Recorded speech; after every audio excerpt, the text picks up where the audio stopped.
Look at these words. The word for mother in English, mother. In Latin, mater. In Hindi, mata. In Persian, mader. In German, muta. 5 languages, separated by thousands of miles and thousands of years, and the words sound almost identical. This is not a coincidence. It is a fingerprint, and it traces back to one language that was already ancient when Rome was still mud huts. Sanskrit didn't just influence the languages around it, it preserved the structure of a language so old that nobody alive has ever heard it spoken, and in doing so, it handed modern linguists the key to unlocking how half the world's languages are secretly related. This is the story of how one language built the foundations underneath languages spoken by 4 billion people and then stepped back from daily life without anyone fully noticing what it had left behind. Welcome to the Airlearn Language Show.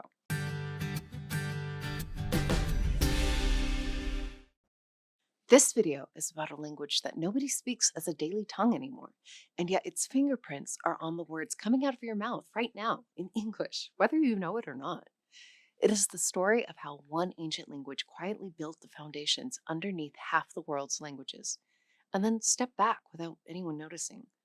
And I think it's one of the most remarkable stories we've covered on this channel. Speaking of languages, if you haven't checked out Airlearn yet, see what this person had to say about it. Link is in the description. Calcutta, 1786. A British judge named Sir William Jones is studying Sanskrit, not for any particular practical reason, but because he finds it extraordinary. And then he notices something that shouldn't be possible. Sanskrit's verb conjugations, its grammatical structure, its core vocabulary. All of it is too similar to Latin and Greek to be a coincidence. Not borrowed similarity, not the way English borrowed French words after 1066. Something deeper, structural. The bones of the languages matched. Jones delivers a lecture that year. In it, he states, Sanskrit bears a strong affinity to Latin and Greek, than could possibly have been produced by accident, and that all three must have descended from a common source, which perhaps no longer exists. That single observation helped to launch modern comparative linguistics. Before Jones, nobody had a systematic framework for explaining why languages resemble each other. After Jones, scholars had a question that would drive a century of research. What was the common source? What was the original language that produced Sanskrit, Latin, Greek, Persian, German, English, and dozens of others? They call it Proto-Indo-European. Nobody has ever found a written record of it. It predates writing entirely spoken somewhere in the Eurasian steppe probably 6,000 years ago. It's a language reconstructed entirely from the fingerprints it left on its descendants. And the clearest, most legible fingerprint was Sanskrit. This is the question that matters. Latin was the language of the Roman Empire. Greek was the language of philosophy in the New Testament. Both were ancient, prestigious, carefully preserved. Why was Sanskrit the key? Because of Panini.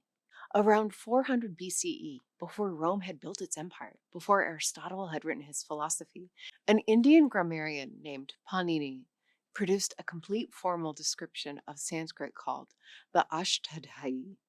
Nearly 4,000 rules, organized with a precision and economy that Western linguistics would not match for over 2,000 years. Panini's grammar was not just a description of how Sanskrit worked. It was a formal system, almost algorithmic in structure. It described phonology, morphology, and syntax with the kind of rigor that modern computer scientists recognize immediately. When 20th century linguists started thinking about formal language systems, they essentially rediscovered what Panini had already built in 400 BCE. But Panini's work was only part of it. The other part was the oral tradition. Vedic priests memorized Sanskrit texts syllable by syllable, not word by word, syllable by syllable. The tradition included built-in error correction methods. Texts were memorized forwards, backwards, and in complex alternating patterns specifically designed to catch any drift from the original. The result is that Sanskrit pronunciation was kept virtually frozen for millennia. This oral tradition helped preserve very archaic features of the language, which made Sanskrit especially valuable to later linguists. This is why Sanskrit was the Rosetta Stone for reconstructing Proto Indo European. Latin had drifted, Greek had drifted, Sanskrit had been held still, deliberately, by people who understood that precision was sacred. Without it, the entire family tree connecting English to Hindi to Persian to Russian to Greek might have never been assembled. The obvious things first. The foundational texts of Hinduism, the Vedas, the Upanishads, Bhagavad Gita, were composed in Sanskrit. The earliest Buddhist scripts were preserved in Pali, a close relative of Sanskrit, and much of Buddhist philosophical literature across Asia was written in Sanskrit itself. Two religions with a combined following of nearly 2 billion people traced their sacred literature back to this one language. Sanskrit was central to major religious, philosophical, and literary traditions across South Asia and beyond. Then there's mathematics. 0, not as a placeholder, but as an actual number with its own mathematical properties, was developed by Indian mathematicians working in Sanskrit. The decimal place value system, the concept that allowed humans to write any number with only 10 symbols. All of it originated in Sanskrit intellectual tradition and was transmitted to Europe through Arabic scholars. The floor underneath modern arithmetic, modern computing, and every piece of technology that depends on calculation laid in Sanskrit. Try doing calculus with Roman numerals. You can't. The system doesn't allow it. The system that does allow it came from India. And then there's the concept of grammar itself as a formal discipline. Before Panini, nobody had produced a systematic formal description of any language. Panini did it so completely, so rigorously, that it shaped not just how linguists think about language, but how computer scientists think about formal systems. The word Sanskrit itself means perfected or refined. It was designed to be a language of precision, and the discipline it generated outlasted the civilization that produced it. This is the part that sets Sanskrit apart from every other language on this list. Latin spread because Rome conquered. Arabic spread because Islam expanded. English spread because Britain colonized. Each of those languages had an army behind it. Sanskrit had none of that. No empire carried it. No military force imposed it. It spread through religious prestige, through trade, through the gravitational pull of an intellectual tradition so sophisticated that neighboring civilizations adopted it voluntarily. The reach was extraordinary. Sanskrit became the literary and ceremonial language across South Asia, Southeast Asia, and parts of Central Asia. The oldest inscription ever found in Southeast Asia is in Sanskrit, not in any local language.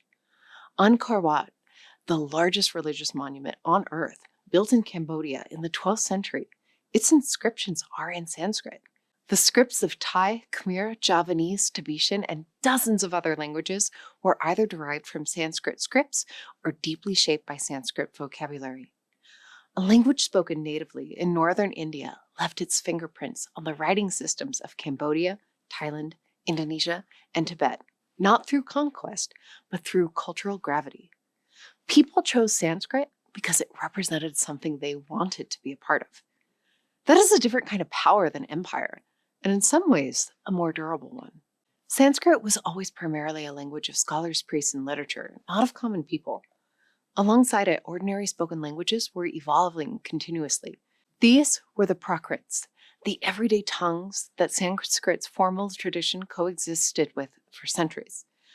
Over time, the Prakrits became what we now call Hindi, Bengali, Marathi, Gujarati, Punjabi. Sanskrit became increasingly ceremonial, more rarefied, more precise, more preserved, and more distant from daily life. By the medieval period, Sanskrit was doing what Latin was doing in Europe, functioning as the language of scholarship and religion, understood by the educated and the priestly, while everyone else spoke something derived from it. Today, fewer than 25,000 people claim Sanskrit as a first language. India has made attempts to revive it. University programs, government-funded initiatives. Whether a language this precisely preserved frozen, almost deliberately, at a specific point in its development, can be thought back into a living daily tongue is one of the more interesting open questions in modern linguistics. Revival efforts exist, but Sanskrit remains far more common as a ceremonial and scholarly language than as a native home language. Sanskrit didn't conquer, it didn't colonize, it refined itself so precisely that it became the measuring stick against which every language it touched was eventually compared. It gave the world zero. It gave the world formal grammar. It gave the world two of its major religions. And it gave linguists the key to understanding how 4 billion people ended up speaking related languages without knowing it. Here's the thing that stays with me. Latin is dead in the sense that it transformed. It became French, Spanish, Portuguese, Italian, Romanian. Latin is alive in its descendants. Sanskrit is different. Sanskrit's direct descendants, Hindi, Bengali, the modern Indo-Aryan languages, are very much alive. But Sanskrit itself didn't transform into them the way Latin transformed. It stepped back. It let the spoken languages evolve around it while it stayed still, preserved, watching.